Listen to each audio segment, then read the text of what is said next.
Greetings and welcome. We are in Senior English A, and our objective now is to continue with our study of Macbeth. We are in Act 5, Scene 4, page 416 of your hymnal, please, and it's really crucial that you're there. Let's talk about the irony of this play. Now, let's define it at 2A and 2B. Let's define irony one more time. Irony, what is it? How would you define it? Something is ironic in a play if what? Irony happens. If irony happens, it's ironic. Good. That's excellent. You could be an English teacher with an answer like that. Yeah, good one, good one. It's ironic if there's irony. Good. What does it mean, though? What is irony? Mr. Nelson, you want to take a stab at this one? He's yawning. That might be a sign that it's early in the morning. That's ironic? No, it's not, Mr. Keeley says. What is irony? When something happens in the text, expected or unexpected? Let's write it down. When an event happens in the text that is unexpected, either unexpected by the reader or the viewer, or unexpected by one of the people in the play itself, or in the text itself. Let me give you a classic example of irony. Scene 4. They're all coming to the base of the mountain at Brineham Wood. The challenge is to hide their numbers, the English troops. So they decide to camouflage their numbers by cutting down trees. We know that Alexander the Great did this several times. It's a brilliant idea. You cut down trees, you get together as an army, as a body of men, you take the trees, you hold them up, you walk together, and of course it's very difficult from up above on a hill or whatever to look down and to be able to assess how many people there are under the trees. This can work both ways. If you have a large group of men, army, and you want to hide that you have a large group, you can do it this way. Or, if you have a smaller group of men, you can make it appear like you have a lot more people underneath those trees than you actually have. Of course, what will be the irony? Go ahead and write it down at 2B for 5-4 real quickly.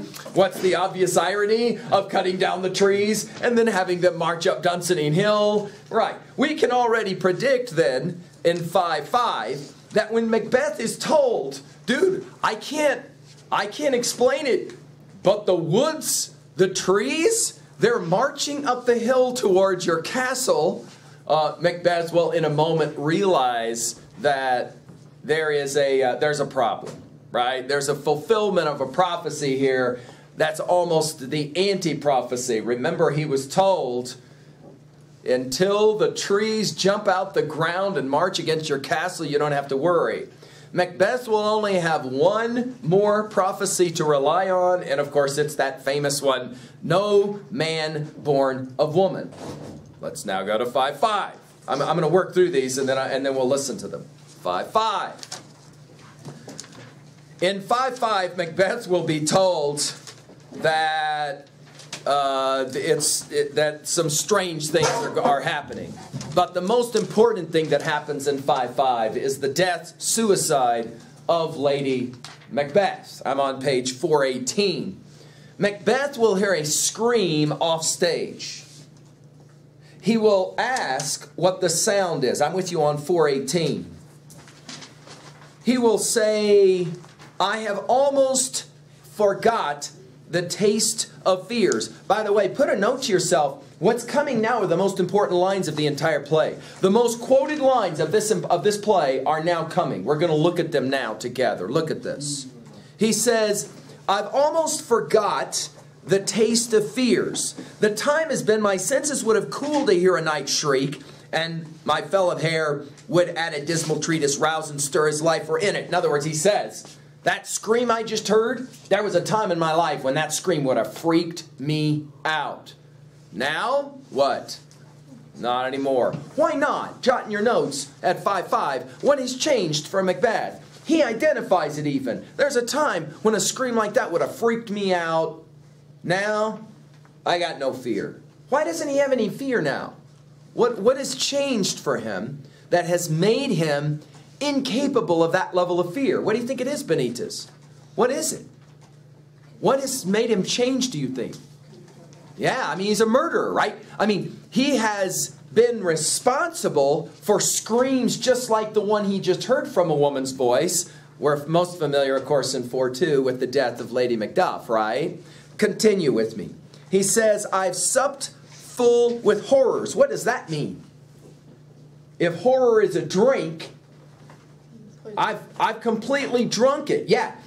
In other words, he identifies he's a bad guy. He's a total bad guy. In other words, if horror is a 6-pack, he's drunk a 12-pack. That's his point. In other words, he's completely drunk with the horror of what he's done. Keep going. He says, direness, familiar to my slaughterous thoughts, cannot once start me. Are you ready for this for your notes? Macbeth says, nothing can scare me anymore. Nothing can frighten me anymore. But notice, this is not the same level of courage that we saw in 1:2 or heard about, right? When we were told how valorous Macbeth was on the battlefield. This is a different kind of courage. It is a courage devoid of any pathos, any empathy, any compassion, any love. Then he's told, wherefore was the cry? Seton will answer, the queen, my lord, is dead. We will discover she's killed herself. Okay. Which makes sense. I mean, the last time that we saw her, she's walking around in a stupor state, trying to wash blood that isn't on her hands off her hands. And you'll remember the doctor says we got to keep any kind of chance of hurting herself away from her. We got to protect her. Now the most famous lines of the play. And these become a soliloquy that will be studied often. Follow them. Macbeth will say, she should have died hereafter. There would have been a time for such a word. Put it in your own words. What did he just say? I wish what? What does he just say?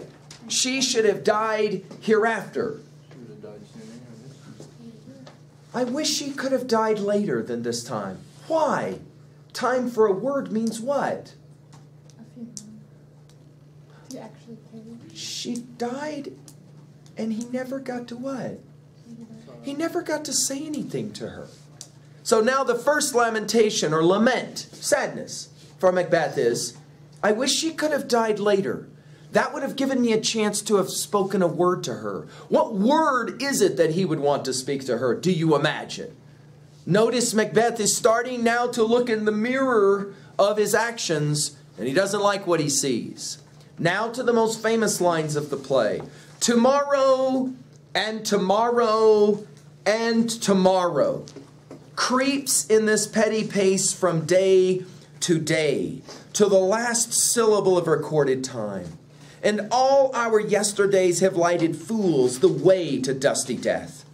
Out, out, brief candle, life's but a walking shadow, a poor player that struts and frets his hour upon the stage and then is heard no more.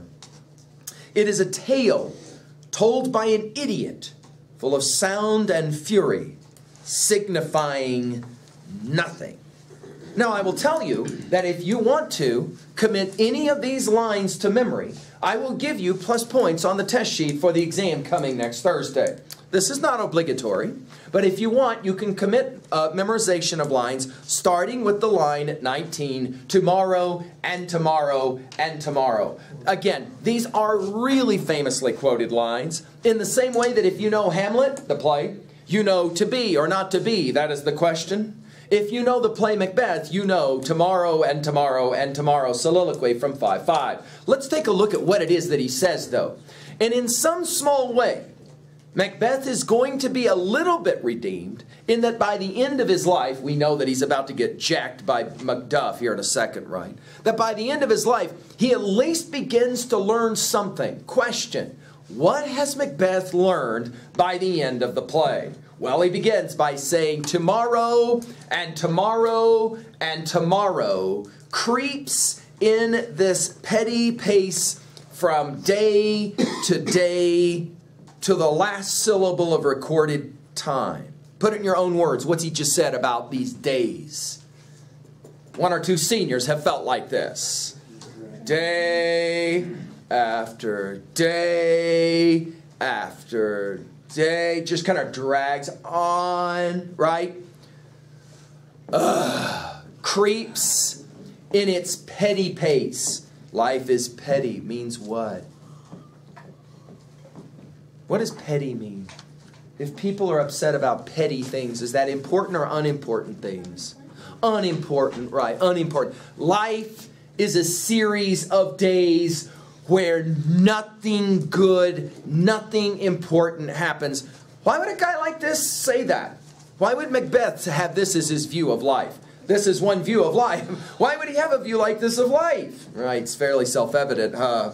Notice he says, till the last syllable of recorded time, and all our yesterdays have lighted fools the way to dusty death. In the end, all of life is nothing more than a preparation for fools to die. Life, he now will continue with a metaphor, is a candle. Your life is a candle. Notice what he says. Out, brief candle. And then look what he says about life. It's an interesting word picture. Life's but a walking shadow. A poor player that struts and frets his hour up on the stage and then is heard no more. This is an interesting word picture. He imagines your life as you walking out onto a big stage. And you walk out onto the stage and you're all excited because you get to do your thing on stage. And you walk out onto the stage and go, hey, hey, hey, hey, for about 3 seconds. And then all of a sudden this big hook comes and goes, whoop, and pulls you off the stage. And that's your life. And there's nobody sitting out in the audience to go, nice job. That's the word picture. Your life is a few seconds on a stage. Keep going. That struts and frets his hour up on the stage and then is heard no more. It's a tale or a story told by an idiot full of sound and fury, signifying, and there it is. Macbeth's view of his life now is, it is a life of what? Nothing. Signifying nothing. Now the great American author Faulkner will love these lines so much. I'm making a 3A observation now. That he will call one of his most famous novels Sound and Fury, coming directly from these lines. Life, Macbeth will say, is a whole bunch of talking and then your death, and your death is totally meaningless. Nothing comes of your life.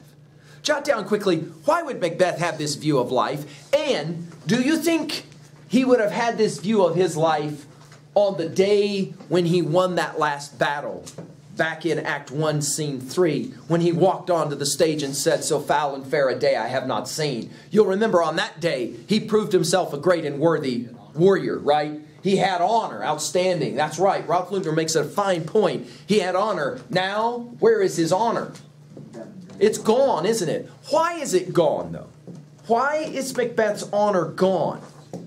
He got, as we said, right, Mr. Frederick? Macbeth got what he wanted, power, but he lost what he had. Mr. Ralph Luther says what he had was honor, or a view that your life actually has any meaning. Well, from here, everything falls apart quickly. Onto the stage will come the messenger to say, dude, you're not even going to believe what I just saw from the top of the battlements, but Burnham Wood is marching up the hill against our castle. These cats have cut down a whole bunch of the trees and they're walking with them. It looks like half the forest is moving up the hill, which is not a good sign. That means there's a few thousand guys underneath those trees. Macbeth will immediately say, you're a liar. And of course, when he goes and he looks, yeah, sure enough. We'll then jump to 5-6. 5-6 will put us right in front of the castle where Malcolm and Seward and Macduff will all speak. And they basically say the same thing. We're going to go jack some Macbeth butt. That's what we're doing here. The time has come for us to no longer talk about being men, but to rather prove that we're men. 5-7. I told you we're going to go through these quickly. 5-7. Macbeth and young Seward will come face to face. Young Siward is the boy of the older man, Siward, a warrior of the English troops. Macbeth will come face to face with this kid. Are you ready for this? Kind of tragic. Macbeth will kill him very quickly. And then he will immediately point out, well, the young kid, he must have been born of a woman. I can't be killed by any man born of a woman. So what am I worried about? You know. So he did warn the kid though. So he warns him, and then he kills him. Macbeth. For those of you keeping count, Macbeth, a murderer, one more time. Then that doesn't count though. Remember, because we've already talked about. It's a fine point. Keeley is wanting to be a bit bellicose this morning, and it's fine point. The truth of the matter, of course, is what? Macbeth is fighting now for his life. At 5:8, we'll even hear as much. Macbeth will run onto the stage. Are you ready for this? This is classic Shakespeare. He runs onto the stage. Take a look at this. Why should I play the Roman fool? Opening lines of 5:8, the last scene of this play. Why should I play the Roman fool and die on my own sword? Macbeth realizes it's over. What does it mean, play the Roman fool? We know Shakespeare's play Julius Caesar, and so we understand this allusion. What does it mean, play the Roman fool and die on my own sword? Roman soldiers were taught that in the moment they were going to lose, what would they do? Turn their sword, fall on their own sword, commit suicide. He asks, why should I do that? Whilst I see lives, the gashes do better upon them. In other words, he says, I can continue to kill people. Why should I kill myself? Notice, Macduff will then say, turn, hellhound, turn. And it will be in this moment that we're ready to have the famous fight between the two. By the way, Macbeth will point out that he feels like a bear that is tied to a post. The same way that Shakespeare's audience would know about what I told you, bear baiting, the way they would entertain themselves was by watching some bear get jacked up by dogs. Macbeth will say, that's kind of how I feel. Macbeth and Macduff will come face to face. Macbeth will make an observation. Dude, I'm not afraid of you. No man born of woman can harm me. Macduff will then prove the final prophecy wrong. Now, I got to explain this because it's difficult to understand what it means.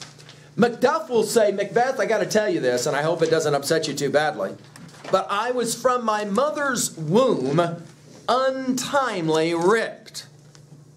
Now, dude, what exactly does that mean? Because, hello, when the audience hears Macduff say this, and when Macbeth hears Macduff say this, both of them kind of gasp and go, oh, no.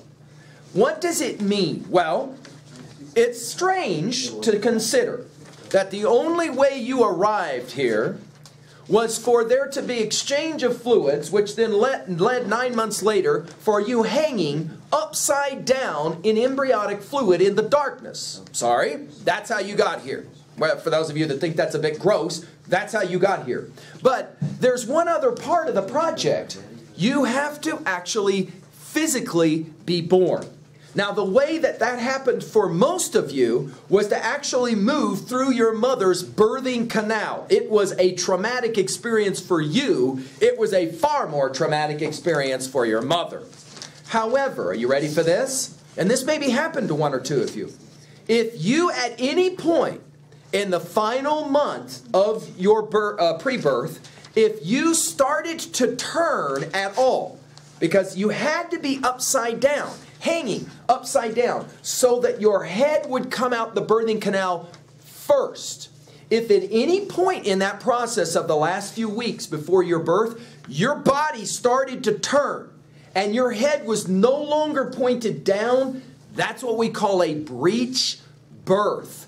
You will not come out your mother's birthing canal. That leads to only one other option if you are going to be born, and that is what today we call a cesarean section. That is to say, the abdomen of the mother is literally cut, and the child is taken out of the mother's womb. Now today, a breech birth is not that big of a deal. The doctors come in, they will do it, they immediately will begin to put blood transfusion back into the mother. Why? Because taking the child out of the mother's womb, of course, requires that the mother lose a lot of blood. Are you ready for this? There aren't any blood transfusions in 1600. There are no blood banks in 1600. So that when it came time for a child to be born, if the child was breech, then you immediately told the mother, it's done. It's over. The mother's stomach would be cut open. The child would be taken out, would be shown to the mother in her dying moment. She usually died within a matter of minutes after the cesarean section operation happened. There was no such thing as saving the mother. In other words, the mother knew she would die. To say I was from my mother's womb untimely ripped simply means that Macduff was not born the way normal people are born. He was taken out of his mother's womb, and in that moment, the last of the prophecies that have been given to Macbeth's fall, and they go to fight. Macduff and Macbeth will leave the stage. I'm ready to finish the play now. Macduff and Macbeth will leave the stage. When Macduff comes walking back onto the stage, he is carrying a very interesting prop. Early in the play, in Act 4, when Macbeth goes to visit the witches, from out of the cauldron comes what was said in your folio, an armed head. This is a head with a helmet on, stuck on a stick or a pike. And it comes out, of the cauldron. And remember, it prophesies, beware Macduff, beware the Thane of Fife. That prop that was used in 4-1 is going to be the same prop that Macduff is holding when he comes onto the stage. The head on the post is Macbeth's. Note the irony of this, Mr. Durant. Earlier in the play, the prop that Macbeth was listening to that said, beware Macduff, beware the Thane of Fife, was actually the same prop, the same head that would be now used for Macbeth's head. Macbeth has been killed. His head has been taken from his body. This will, of course, remind us of what Macbeth did early in the play. And now Malcolm will come onto the stage to create balance again. Put it in your notes. Shakespeare always has to finish the plays with some understanding of balance. And we will have then all of our political balance restored with Malcolm coming to the stage and saying, it's over. Scotland now has order again. And of course you have old man Seward asking only one question about his young boy Seward who died at the hands of Macbeth. He will ask, his wounds, were they on the front or were they on the back? What does that mean? That's all old man Seward wants to know. Right. In other words, if they were on his back, that means Macbeth killed him while he was running away. If they were on his front, that means the young kid stood up face to face and fought against Macbeth. He is told his wounds were on his front. Old man Seward says, that's all I needed to know. I'll let my boy die as long as I knew he went down fighting well. Again, kind of inserts into the play that understanding of the importance of honor one more time. All right, here we go. We'll watch it or listen to these one more time all the way through. We are at 4-4. All right? A brief scene. Cousins, I hope the days are near at hand that chambers will be safe. We doubt it nothing. What word is this before us? The will of murder. Let every soldier hew him down a bough, and bear it before him. Thereby shall we shadow the numbers of our host, and make discovery err in report of us. It shall be done. We'll learn no other, but the confident tyrants keep still in Dunsinane, and will endure our sitting down report. 'Tis his main hope. For where there is advantage to be given, both more and less have given him the revolt, and none serve with him but constrained things, whose hearts are absent too. Let our just censures attend the true event, and put we on industrious soldiership. The time approaches that will with due decision make us know what we shall say we have, and what we owe. Thoughts speculative and unsure hopes relate, but certain issues strokes must arbitrate. Towards which advance the war!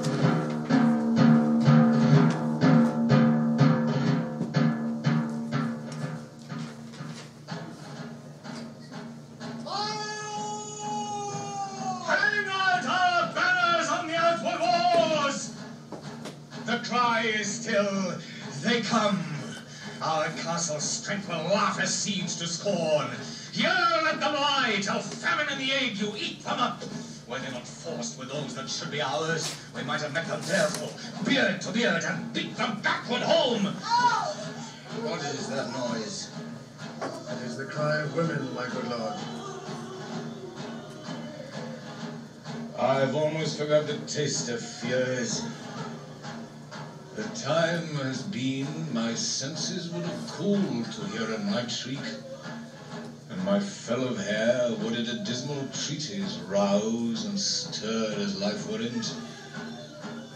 I have supped full with horrors, direness, familiar to my slaughterous thoughts, cannot once start me.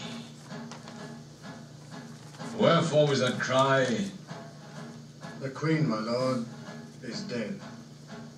Here it is. Famous lines. She should have died hereafter. There would have been a time for such a word. Tomorrow, and tomorrow, and tomorrow creeps in this petty pace from day to day to the last syllable of recorded time. And all our yesterdays have lighted fools the way to dusty death. Out, brief candle. Life's but a walking shadow. A poor player that struts and frets his hour upon the stage, and then is heard no more. It is a tale told by an idiot, full of sound and fury, signifying nothing. Thou comest to use thy tongue, thy story. Quickly! Gracious my lord, I should report that which I say I saw, but know not how to do it. Well, say, sir. As I did stand my watch upon the hill, I looked towards Burnham, and anon methought the wood began to move. Liar and slave! Let me enjoy your wrath, if be not so. Within this 3 mile may you see it coming, I say, a moving grove. Thou speakst false upon the next tree, shalt thou hang alive till famine cling thee. If thy speech be sooth, I care not if thou dost for me as much. I pull in resolution, and begin to doubt the equivocation of the fiend that lies like truth. Fear not till Burnham wood do come to Dunsinane, and our wood comes toward Dunsinane. Arm and out! If this which here vouches does appear, there is nor flying hence nor tarrying here. I begin to be a-weary of the sun, and wish the estate of the world were now undone. He's ready to fight now. Ring the alarm bell! Though wind come rack, at least we'll die with harness on our back. Now near enough, your leafy screens throw down and show like those you are. You, worthy uncle, shall with my cousin, your right noble son, lead our first battle. Worthy Macduff and we shall take upon what else remains to do according to our order. Fare you well. Do we but find the tyrant's power tonight, let us be beaten if we cannot fight. Make all our trumpets speak, give them all breath. Those clamorous harbingers of blood and death.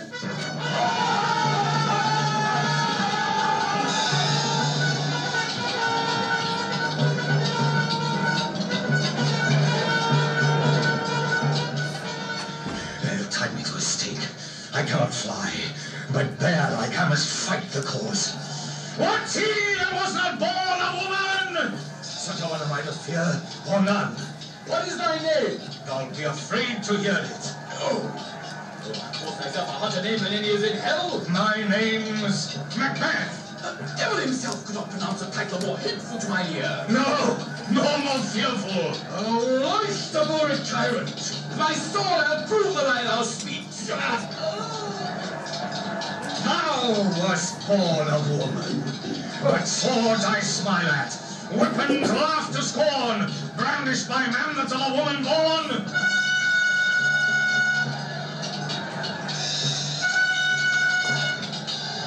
That way the noise is. Tyrant, show thy face! If thou be a slain, and with no stroke of mine, my wife and children's ghost will haunt thee still. I cannot strike at wretched currents whose arms are hired to bear their staves. He only wants to I fight his shall battle. know, Macbeth!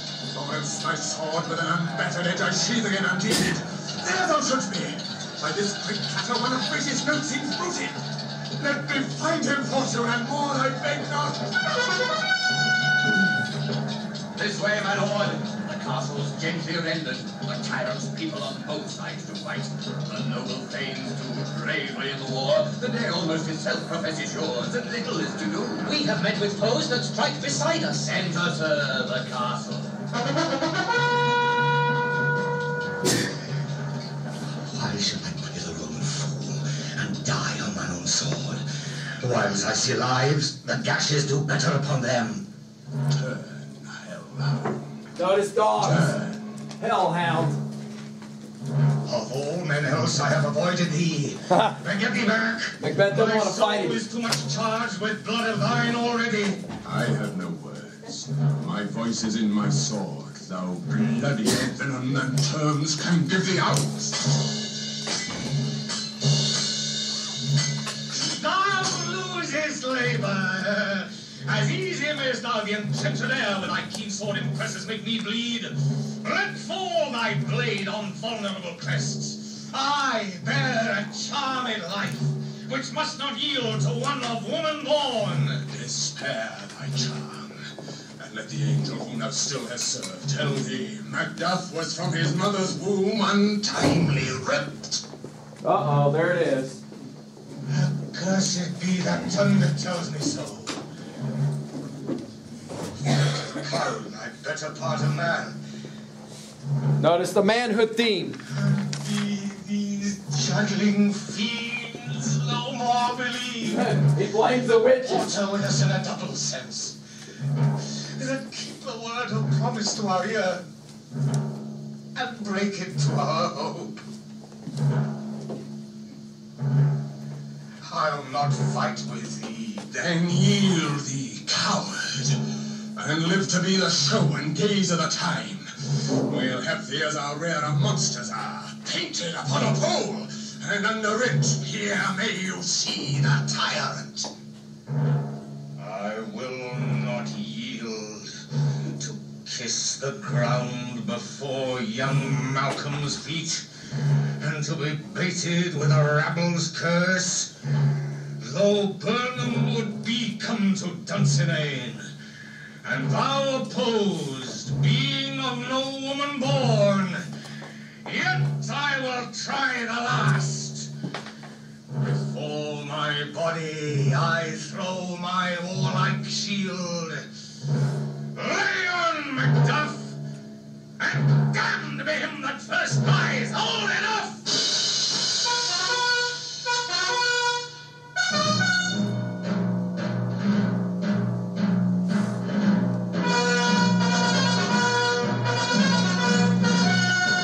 Final words. I would the friends we miss were safe arrived. Some must go off, and yet by these I see so great a dare that is chiefly bought. Macduff is missing, and your noble son. Your son, my lord, has paid a soldier's debt. He only lived until he was a man, the which no sooner had his prowess confirmed in the unshrinking station where he fought, but like a man he died. Then he is dead. Aye, and brought off the field. Your cause of sorrow must not be measured by his worth, for then it hath no end. Had he his hurts before? Aye, on the front. Why then, God so to be. Had I as many sons as I have heirs, I would not wish them to a fairer death. So his knell is knolled. He's worth more sorrow, and that I'll spend